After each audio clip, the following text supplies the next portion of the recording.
नमस्कार, नमस्ते बिहार में आपका स्वागत। मैं राहुल ओझा आपके साथ। शिक्षक बहाली से जुड़ी बड़ी खबर है। बहाली के लिए आज से ऑनलाइन आवेदन लिए जाएंगे। 1.7 लाख शिक्षकों की भर्ती के लिए आवेदन लिए जाएंगे। बीपीएससी शिक्षक बहाली की परीक्षा लेगा। कक्षा 1 से 5 तक, कक्षा 9 से 10 की बहाली होगी। कक्षा 11 से 12वीं स्तर के शिक्षकों की बहाली होनी है। तो शिक्षक बहाली से जुड़ी बड़ी खबर आपको बता रहे हैं। बहाली के लिए आज से ऑनलाइन आवेदन लिए जाएंगे। 1.7 लाख शिक्षकों की भर्ती के लिए यह आवेदन ऑनलाइन लिया जाना है। हालांकि कई अभ्यर्थियों में अभी भी असमंजस की स्थिति बनी हुई है। अर्हता को लेकर के असमंजस की स्थिति बनी हुई है। बीपीएससी शिक्षक बहाली की परीक्षा लेगा कक्षा 1 से 5 तक, साथ ही कक्षा 9 से 10 की बहाली के लिए परीक्षा ली जाएगी। ऑनलाइन आवेदन लिए जा रहे हैं। कक्षा 11 से लेकर के 12वीं स्तर के शिक्षकों की बहाली होनी है। बेगूसराय से बड़ी खबर है, जहां पड़ोसी ने घर में घुसकर मारपीट की है। जमीन विवाद में मारपीट की गई है। घर में घुसकर रोड़ेबाजी भी की है। नगर थाना के पुखरिया की घटना है। पुलिस मामले की जांच में जुटी हुई है। बताया जा रहा है कि पीड़ित रविंद्र पासवान न्यायालय कर्मी है। वह अपने मकान की मरम्मत करवा रहा था। आरोप है कि मरम्मत के दौरान पड़ोसी कामेश्वर पासवान, चंदन पासवान अपने लोगों के साथ आ धमका। फिर उन्होंने मारपीट और रोड़ेबाजी की।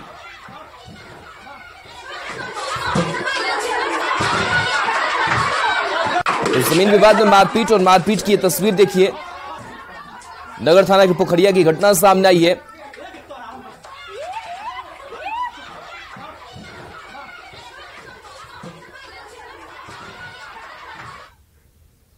एक बड़ी खबर जमशेदपुर से, जहां शिवघाट रोड पर झारखंड बंगाल ट्रांसपोर्ट कंपनी में आग लगने से करोड़ों रुपए का माल खाक हो गया। देर रात आग की लपटें उठी, जो देखते ही देखते भड़क गई। आग की लपटें इतनी विकराल थी कि आसपास के कई और गोदाम इसकी चपेट में आ जाते, पर तब तक गोदाम को खाली कर दिया गया। लेकिन इससे पहले ही झारखंड बंगाल ट्रांसपोर्ट कंपनी के गोदाम में रखे करोड़ों रुपए का सामान आग में जल गया। कुछ देर बाद जुगसलाई पुलिस, झारखंड अग्निशमन विभाग और टाटा स्टील के 5 फायर ब्रिगेड मौके पर पहुंची और कई घंटे बाद आग पर काबू पाया जा सका। आग लगने के कारणों का अब तक पता नहीं चल सका है। इस इलाके में 15 से 20 से ट्रांसपोर्ट गोदाम है, पर एक भी फायर ब्रिगेड का इंतजाम नहीं है। ऐसे में आग लगने पर भयावह हालात हो जाते हैं।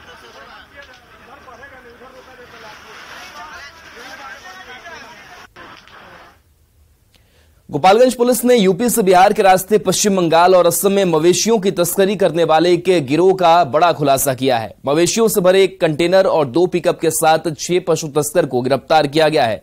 इन पशु तस्करों के पास से 45 मवेशियों को बरामद किया गया है, जिन्हें यूपी से तस्करी कर लाया जा रहा था। बताया जा रहा है कि गिरफ्तार तस्कर यूपी और गोपालगंज के रहने वाले हैं।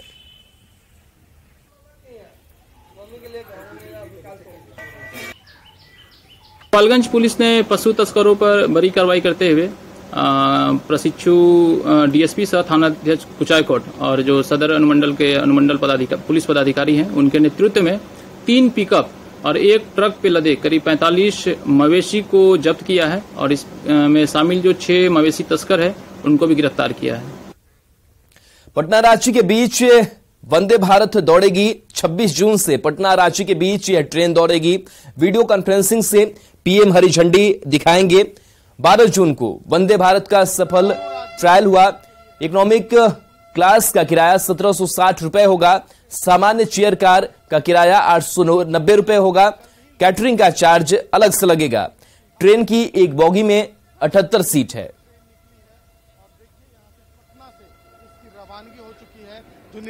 तो पटना और रांची के बीच वंदे भारत ट्रेन दौड़ेगी और इसको लेकर के उत्साह भी काफी यात्रियों में है। इसका सफल ट्रायल भी हो चुका है। 26 जून से पटना रांची के बीच यह ट्रेन दौड़ेगी।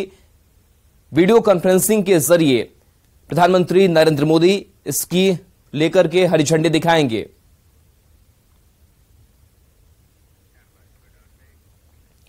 देश में यूनिफॉर्म सिविल कोड को लेकर तैयारियां तेज हो गई है। लॉ कमीशन ने यूनिफॉर्म सिविल कोड पर विभिन्न स्टेक होल्डर्स से सुझाव मांगे हैं।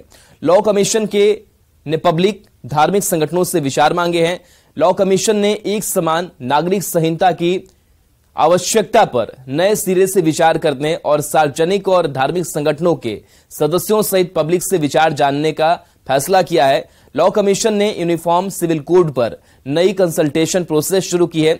इसके तहत लोगों और धार्मिक संगठनों के सदस्यों सहित इससे जुड़े विभिन्न पक्षों से विचार जाने जाएंगे। वे लोग जिनकी इस विषय में रुचि है और अन्य इच्छुक लोग लॉ कमीशन को नोटिस की तारीख से 30 दिनों के भीतर अपने विचार प्रस्तुत कर सकते हैं। इससे पहले 21वें लॉ कमीशन ने इस मुद्दे को एग्जामिन किया था। माना जा रहा है कि 2024 के चुनाव से पहले भाजपा का अगला लक्ष्य समान नागरिक संहिता हो सकता है। विधि मंत्रालय के द्वारा आम लोगों से समान नागरिक संहिता पर राय मांगी गई। ये आपका राजनीति का एजेंडा हो सकता है जब बजरंगबली का गदा आपके ऊपर लगा है, लेकिन उम्मीद तो देश के नौजवान ये कहते हैं कि आप नौजवानों के रोजगार पर आप इस पर पब्लिक से ओपिनियन मांगिए। यह शगुफे हम लोग हमेशा सुनते आए हैं। ये शगुफे चुनाव के जमाने में भी होते हैं और सिर्फ वो कहती क्यों है, करवाती क्यों नहीं है। वो जब समाज में जाएगी तो और समाज के हर वर्ग में उनको जाना चाहिए। तो यूनिफॉर्म सिविल कोड के मामले पर बिहार में सियासत भी तेज हो गई है। महागठबंधन के नेता केंद्र पर राजनीतिक एजेंडा सेट करने का आरोप लगा रहे हैं। जेडीयू और कांग्रेस के नेताओं ने केंद्र पर हमला बोला है। देश में यूनिफॉर्म सिविल कोड को लेकर तैयारियां तेज हो गई है।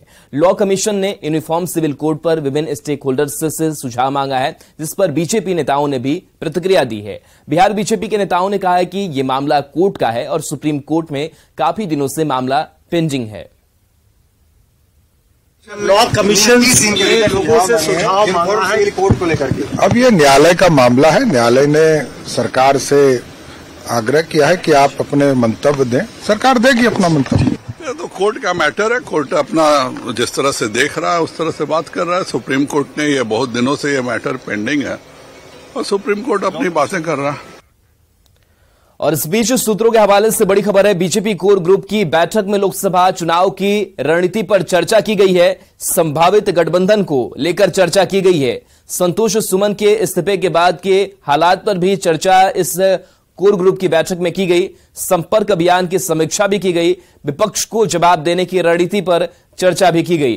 23 जून को पटना में विपक्ष की बैठक है। बीजेपी की तरफ से जवाब देने की तैयारी भी है। 24 जून को जेपी नड्डा बिहार आएंगे। झंझारपुर में जेपी नड्डा की रैली होने वाली है। 29 जून की बात की जाए तो अमित शाह का बिहार दौरा होगा। मुंगेर के लखीसराय में अमित शाह अपनी रैली करेंगे। बिहार के मुख्यमंत्री नीतीश कुमार ने कहा है कि अगले साल नहीं पहले भी चुनाव हो सकता है। नीतीश के बयान पर सियासत तेज हो गई है।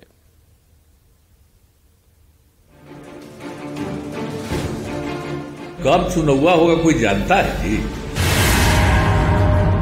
क्या समय से पहले होंगे लोकसभा के चुनाव? ये हम नहीं कह रहे, इस तरह की संभावनाएं जताई जा रही हैं। और ये संभावना बिहार के मुख्यमंत्री नीतीश कुमार ने जताई है। पटना में ग्रामीण कार्य विभाग के कार्यक्रम में नीतीश कुमार ने कहा कि कोई जरूरी नहीं कि अगले साल ही लोकसभा चुनाव हो। कोई ठिकाना नहीं, पहले ही हो सकता है चुनाव। कौन चीज है कब चुनाव होगा कोई जानता है जी? कोई जरूरी है कि अगले ही साल चुनाव होगा? कोई ठिकाना है कि और पहले ही चुनाव हो जाए? इसलिए जरा तेजी से कम मत करिए, समझ गए ना? समय से पहले लोकसभा चुनाव के नीतीश के बयान पर सियासत तेज है। बीजेपी ने कहा सीएम नीतीश कुमार डरे हुए हैं, उन्हें जनता से घबराहट हो रही है। आप घबराइए मत, निर्वाचन आयोग समय पर ही चुनाव कराएगी। वो आपके हिसाब से नहीं चलती है, वो देश में एक संविधान के प्रक्रिया के तहत चलती है। वहीं दूसरी ओर आरजेडी प्रवक्ता शक्ति यादव का कहना है कि बीजेपी डरी हुई है, इसलिए समय से पहले चुनाव करा सकती है। बिहार के मुख्यमंत्री आदरणीय नीतीश कुमार जी ने ठीक ही कहा कि भाजपा भयभीत है, कभी भी इस देश में लोकसभा चुनाव की घोषणा करवा सकती है। कांग्रेस ने 2004 का उदाहरण देते हुए कहा कि उस समय भी बीजेपी की ही सरकार थी और समय से पहले चुनाव कराया गया था। इसी प्रकार का चुनाव 2004 में जब भारतीय जनता पार्टी का ग्राफ गिर रहा था तो वाजपेयी जी ने भी समय से पूर्व चुनाव कराया था। अब समय पर चुनाव होता है या समय से पहले, ये तो वक्त बताएगा। लेकिन नीतीश कुमार के बयान के बाद सियासी बहस जरूर छिड़ गई है। न्यूज़ 18 के लिए पटना से शैलेंद्र की रिपोर्ट। नीतीश कुमार के पहले चुनाव वाले बयान पर बीजेपी ने तंज कसा है। जिस तरीके के हालात बन रहे, लग रहा लोकसभा चुनाव प्रीपोन हो गया, बहुत पहले करा दिया। देखिए, हमें बहुत दुख है कि उनके राष्ट्रीय अध्यक्ष का नाम वो भूल गए थे, तो उनको प्रधानमंत्री का सपना भी दिखाना बंद कर दिया उनके पार्टी के लोगों ने। हम लोगों को दुख ये है कि जिस नीतीश कुमार जी ने भाजपा को सिर्फ इसलिए छोड़ा था कि देश के प्रधानमंत्री का सपना देख सके, उस सपने को भी जनता दल यूनाइटेड के लोग नहीं चाहते कि वो देखे। हो सकता है वो 25 की बात कर रहे होंगे, क्योंकि जिस तरह से सरकार चल रही है उनको भी लग रहा है कि किसी भी दिन तेजस्वी उनको गिरा करके और अपने मुख्यमंत्री बन सकते हैं। इसी डर से उन्होंने अफसरों को कहा। तेजस्वी ने कहा कि मांझी को जाने को लेकर के कोई जाते रहते हैं, लेकिन हम डेवलपमेंट के लिए काम कर रहे हैं। जिस तरह का प्रयोग वो शब्द वो लोग कर रहे हैं, ललन सिंह छोटी दुकान बोल रहे हैं, तो आज के समय में राष्ट्रीय राजनीति में सबसे छोटी दुकान तो जदयू की है। जदयू अपनी छोटी दुकान बंद करके कब राजद में समाहित हो रहा है, ललन सिंह जी को यह भी बताना चाहिए और तेजस्वी जी को भी बताना चाहिए कि कब ये सारी जो छोटी दुकानें हैं, जो कि माले की, कम्युनिस्ट की, इन सबों को कब वो समाप्त करके अपने में समाहित कर रहे हैं। उन सब छोटी दुकानों के बारे में ललन जी को और तेजस्वी जी को बताना चाहिए। जीतन मांझी को लेकर जेडीयू नेताओं ने प्रतिक्रिया दी है। प्रदेश अध्यक्ष उमेश कुशवाहा ने कहा कि जीतन मांझी के बारे में सब लोग जानते हैं। मंत्री जमा खान ने कहा कि नीतीश के कारण जीतन मांझी को राजनीति में पहचान मिली है, लालच की वजह से वो बीजेपी के इशारे पर काम कर रहे हैं।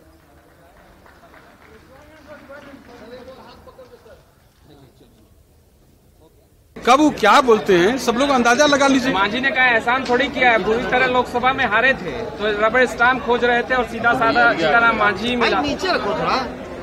अरे आप देखिए, काहे घबराए हुए हैं, काहे बीजेपी लोग बेचैन हैं, काहे हताशा हैं, देखते जाइए, उनके बारे में कुछ कहने की जरूरी नहीं है। इसीलिए ये लोग माइंडेड पहले से ही हैं, सुन लीजिए, लेकिन हमारा दिल बड़ा है, हमारे नेता का दिल बड़ा है, जो आया उसको दिल खोलकर उन्होंने गले मिलाया।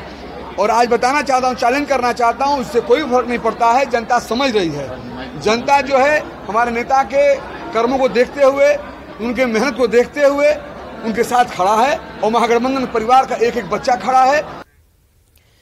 केंद्र सरकार के खिलाफ आंदोलन, सड़क पर उतरेंगे महागठबंधन के नेता, केंद्र सरकार की नीतियों का विरोध करेंगे। बैठक के पहले एकता दिखाने की कोशिश होगी।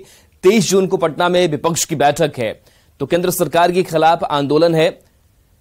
सड़क पर महागठबंधन के नेता उतरने वाले हैं, केंद्र सरकार की नीतियों का विरोध करेंगे। बैठक से पहले एकता दिखाने की कोशिश महागठबंधन की तरफ से की जाएगी। 23 जून को पटना में विपक्ष की बैठक है। कांग्रेस पार्टी के यूथ कांग्रेस के पूर्व अध्यक्ष ललन कुमार ने भागलपुर अगवानी पुल हादसे के मामले में पटना हाईकोर्ट में पीआईएल दाखिल किया था, जिसके बाद आज अदालत ने उनके पीआईएल पर सुनवाई करते हुए एसपी सिंगला कंपनी के डायरेक्टर को न्यायालय में उपस्थित होने का आदेश दिया है। 21 जून को अगली सुनवाई के दौरान एसपी सिंगला कंपनी के मैनेजिंग डायरेक्टर को न्यायालय में उपस्थित होने का आदेश जारी किया गया है। ललन कुमार ने कहा है कि पुल में कंपनी ने घटिया सामग्री का प्रयोग किया, जिसके कारण निर्माणाधीन पुल गिर गया। घटना में एक गार्ड जिसकी मृत्यु हुई है, उससे भी मुआवजा देने की बात कही गई है। मांग करता हूं कि कंपनी की निदेशक मंडल पर कार्रवाई हो, कंपनी ब्लैकलिस्टेड हो। आज माननीय उच्च न्यायालय के माननीय न्यायाधीश जस्टिस फुनेंदु सिंह ने जनता की बातों को सुनकर, केस को सुनकर आज तारीख आदेश दिया और 21 तारीख को मैनेजिंग डायरेक्टर को सशरीर उपस्थित होने का निर्देश जारी किया है।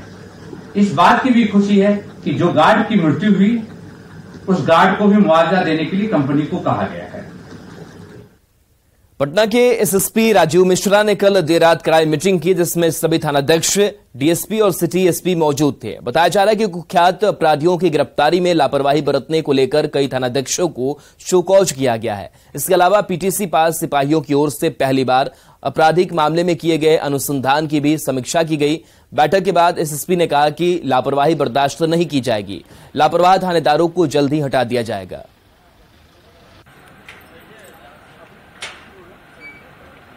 सभी थानाध्यक्ष, एसडीपीओ और एसपी के साथ क्राइम मीटिंग हुई थी। उसमें अलग अलग पैरामीटर्स पे सभी थाना अध्यक्ष के कार्यों की और सभी थानों के परफॉर्मेंस की समीक्षा की गई है। कुछ मामलों में कुछ थानों का परफॉर्मेंस जो है वो ठीक नहीं रहा है, संबंधित थाना अध्यक्ष से शोकॉज भी किया जा रहा है। खासकर गिरफ्तारी में कुछ मामलों में जो है संख्या काफ़ी कम है। इसके अलावा बड़ी संख्या में पीटीसी ट्रेंड जो है पुलिसकर्मी उपलब्ध कराए गए, जिनसे अनुसंधान का कार्य लिया जाना है, उनके भी कार्यों की समीक्षा की गई। गिरिडीह के नक्सल प्रभावित पीरचाड़ जंगल में आज भी रात के समय पुलिस के स्क्वाड में गाड़ियों को घुसारा जाता है। फिलहाल नक्सलियों की बंदी चल रही है, अपराधियों का भी खौफ है, इसलिए हाईवे पर तैनात पीरटाड़ पुलिस की टीम एक एक गाड़ी को कड़े सुरक्षा घेरे में बराकर पुल तक ले जाती है। वहां से मुफस्सिल थाने की स्क्वाड टीम इन गाड़ियों को आगे ले जाती है। ज्यादा जानकारी दे रहे हैं न्यूज 18 संवाददाता गौरव झा। साय में रहता है। इस वक्त हम जिस जगह पर खड़े हैं ये पीरताड़ का क्षेत्र है और ये उसी पीरताड़ का क्षेत्र है जिस पीरताड़ में कभी शिबू सोरेन आंदोलन किया करते थे। साहूकारों के खिलाफ जब आंदोलन चलता था तो इसी पीरताड़ के जंगलों में शिबू सोरेन रहा करते थे। लेकिन आज हम आपको इस जगह की तस्वीर और इन गाड़ियों की कतारें इस वजह से दिखा रहे हैं क्योंकि इन गाड़ियों की कतारों को यहाँ पर रोका गया है। इसको रोकने के पीछे की वजह यह है डर किसका है तो कहा जाता है कि रात में जब ये गाड़ियां इस क्षेत्र से गुजरती है तो इन्हें डर होता है कि कहीं रास्ते में कोई रोककर इन्हें लूट ना ले। बताया जाता है कि पीरताड़ थाना क्षेत्र के ही कुछ इलाकों में बीते कुछ दिन पहले महाराष्ट्र नंबर की कुछ गाड़ियों को लूटा गया और उसी के डर की वजह से आप डर का साया देखिए कि पुलिस प्रशासन को इन गाड़ियों को रास्ते में रोकना पड़ता है और उसे रोकने के बाद स्क्वाड करना पड़ा है। वही 10-15 मिनट से हूँ मैं। क्या बोला गया? बोले 10-15 गाड़ी खड़ जमा होगी उसके बाद निकलेंगे। कहाँ से आ रहे थे? रांची से आ रहा हूँ। अब यहाँ से कितने जगह रोका गया आपका? ये दूसरी जगह। लोगों का सुरक्षा भी तो देखना होगा ना हम लोग को। क्या मुख्य कारण है कि गाड़ियाँ नक्सल थोड़ा नक्सल प्रभावित क्षेत्र, इसीलिए हम लोग को यहाँ पे गाड़ी को वही बनाकर छोड़ना पड़ता है। कितना गाड़ी लगभग जमा होता है तब छोड़ते हैं? 20-25 गाड़ी जमा होता है। ऊपर से हम लोग का स्क्वाड रहता है, 6 से 8 जवान रहते हैं, एक अफसर रहते हैं। कहाँ से कहाँ तक उन्हें छोड़ते हैं? फिर क्या होता है? हम अपना एरिया पार करवाते हैं बराकर पुल तक। हाँ, उसके बाद मुफस्सिल का एरिया फिर वो ले जाते हैं एस्कॉर्ट कर। मध्यरात्रि में गाड़ियों को यहाँ पर रोका जाता है, एक कॉन्वे बनाया जाता है। 20 से 25 गाड़ियां जब एक साथ जमा हो जाती है फिर स्कॉट कर उसे एक थाने से दूसरे थाने तक छोड़ा जाता है और फिर दूसरे थाने उसे ले जाकर तीसरे थाने तक छोड़ती है। कैमरा पर्सन प्रभाकर के साथ गौरव झा, न्यूज 18 रांची। पटना सिटी के तख्त श्री हरमंदिर विवाद मामले में जत्थेदार ज्ञानी रंजीत सिंह गौहर ये मस्किन को बर्खास्त किए जाने पर पूर्व जत्थेदार ज्ञानी रंजीत सिंह ने प्रबंधक कमेटी के सदस्यों पर साजिश रचने का आरोप लगाते हुए खुद को निर्दोष करार दिया है। पूर्व जत्थेदार ने हाई पावर कमेटी की जांच रिपोर्ट का हवाला देते हुए गुरुद्वारा प्रबंधक कमेटी से जल्द अपनी सेवा बहाल किए जाने की मांग की। बता दें कि तख्त श्री हरमंदिर जी पटना साहिब में जालंधर निवासी डॉक्टर गुरविंदर सिंह सामरा की ओर से 5 करोड़ से अधिक मूल्य के जेवरात भेंट किए जाने और उसकी गुणवत्ता और हेराफेरी के विवाद को लेकर ज्ञानी रंजीत सिंह को सेवा से बर्खास्त किया गया था। जो हाई पावर कमेटी का गठन किया गया था उसकी रिपोर्ट मेरे हक में आई है और उसके बावजूद भी हमारे प्रधान जी जो हैं, खास करके प्रधान जी, वो इसमें अड़ंगा लगाए हुए हैं। रिपोर्ट को की अब अवहेलना कर रहे हैं, अवमानना कर रहे हैं और मुझे कह रहे हैं कि आपको कर दिया गया है बर्खास्त। पर ना तो मुझे कोई पत्र मिला है, ना मैंने कोई त्याग पत्र दिया है, मैं कोई बर्खास्त नहीं हूँ। गोपालगंज में बेखौफ अपराधियों ने बैंक कैशियर की गोलियों से भूनकर हत्या कर दी है। घटना माझा थाना क्षेत्र के लहलादपुर गांव की है। मृतक रविंद्र कुमार यादव फुलवरिया थाना क्षेत्र के कोयला देवा स्थित एसबीआई में कैशियर के पद पर कार्यरत थे। हत्या की वजह आपसी दुश्मनी बताई जा रही है। बताया जाता है कि रविंद्र कुमार यादव अपने घर पर दरवाजे पर कुर्सी पर बैठे हुए थे, तभी बाइक सवार अपराधियों ने वहां पहुंचकर गोली मारकर हत्या कर दी। वारदात के बाद अपराधी हवाई फायरिंग करते हुए फरार हो गए। घरवाले घायल कैशियर को सदर अस्पताल के इमरजेंसी वार्ड में लेकर पहुंचे, जहां डॉक्टरों ने उन्हें मृत घोषित कर दिया। इस मामले में एसपी स्वर्ण प्रभात ने सदर एसडीपीओ प्रांचल के नेतृत्व में एसआईटी गठित की है।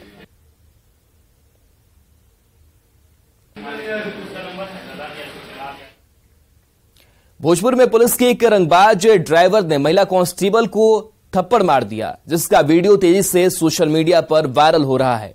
वायरल वीडियो 13 जून का बताया जा रहा है। मामला कोइलवर थाना क्षेत्र के वार्ड नंबर 5 का है। जमीन के एक विवाद को लेकर पुलिस की गश्ती टीम मौके पर पहुंची थी, जहां एक पक्ष के लोगों के खिलाफ कार्रवाई को लेकर लोग भड़क गए। इसी दौरान कोइलवर थाने के ड्राइवर आतिश कुमार ने वर्दी का धौंस दिखाया और न सिर्फ वहां मौजूद लोगों को गाली दी और जेल में डालने की धमकी दी, बल्कि एक महिला कांस्टेबल को भी थप्पड़ जड़ दिया। इस मामले की शिकायत एसपी से की गई है, जिसके बाद 24 घंटे के भीतर जांच कराकर एसपी ने कार्रवाई का भरोसा दिलाया है। तत्काल कार्रवाई करते हुए तुरंत अब ये 24 घंटे के अंदर जो जांच करके एसपी साहब से उसको जो भी निलंबन की कार्रवाई करते हुए आगे जो भी विधि सम्मत कार्रवाई होगी उससे सुनिश्चित की जाएगी। महिला के द्वारा जो इसका कोई आवेदन दिया गया, अभी उनके द्वारा कोई आवेदन नहीं प्राप्त है, लेकिन हम लोगों का मामला संज्ञान में आ गया है, तो आवश्यक है ये 24 घंटे के अंदर हम जांच करके जो है निलंबित करके आगे कार्रवाई करेंगे। मुजफ्फरपुर के सिवाईपट्टी थाना क्षेत्र में पुलिस के साथ मुठभेड़ में घायल तीनों अपराधियों को एसकेएमसीएच में भर्ती कराया गया है। वहीं इस मामले में पुलिस ने एक और बड़ा खुलासा किया है। इस तीनों अपराधियों में एक डेविड उर्फ राशिद भी शामिल है, जो कई लूटकांड का मास्टरमाइंड है। डेविड पर आरोप है कि उसने दिल्ली के एक मॉल को भी लूटा था और अहियापुर के चर्चित गल्ला व्यवसायी हत्याकांड में शामिल था। कई जिलों में अपराधी बड़े लूटकांड को अंजाम दे चुका है। इन अपराधियों ने 5 जून को काटी थाना क्षेत्र में फाइनेंस कंपनी के ऑफिस के 27 लाख रुपए लूट लिए थे। श्री मनोज पांडे को सूचना प्राप्त हुई कि जो शेष 3 अपराध कर्मी हैं उस लोकेशन पे हैं। टीम के द्वारा घेराबंदी की गई। घेराबंदी के क्रम में अपराध कर्मियों के द्वारा पुलिस के ऊपर फायरिंग की गई। लगभग 10 राउंड फायरिंग उनके द्वारा पुलिस के ऊपर की गई। पुलिस ने उनको चेतावनी जारी की कि आप लोग सरेंडर कर दें और आत्मरक्षा पुलिस के द्वारा भी फायरिंग की गई। 7 राउंड फायरिंग हुई, जिसमें से तीनों अपराध कर्मियों को गोली लगी। एक अपराध कर्मी जिनका नाम डेविड है उनको 2 गोली लगी है। कौशल एक अपराध कर्मी उनको 1 गोली लगी और संतोष एक अपराध कर्मी उनको भी 1 गोली लगी है। इन लोगों के पास से लगभग 9.5 लाख रुपए बरामद किए गए हैं, जो लूटी गई राशि थी उसमें से। बगान में भारत नेपाल सीमा पर लक्ष्मीपुर रमपुरवा में जमीन विवाद का मामला गहरा गया है। इलाके में तनावपूर्ण माहौल बन गया है। तनाव को देखते हुए भारी संख्या में पुलिस की तैनाती की गई है। दरअसल सीलिंग की जमीन पर कब्जे को लेकर 2 पक्ष के लोग आमने सामने आ गए हैं। 136 भूमिहीन परिवार के पर्चाधारी धरने पर उतारू हो गए। बताया जा रहा है कि 40 साल पहले भूमिहीन परिवारों को वासगित का पर्चा मिला था, तब से इन्हें दखल नहीं मिला है। पर्चा वितरण के बाद भी जमीन मालिक के विरोध पर कोर्ट ने इस पर रोक लगा दिया है।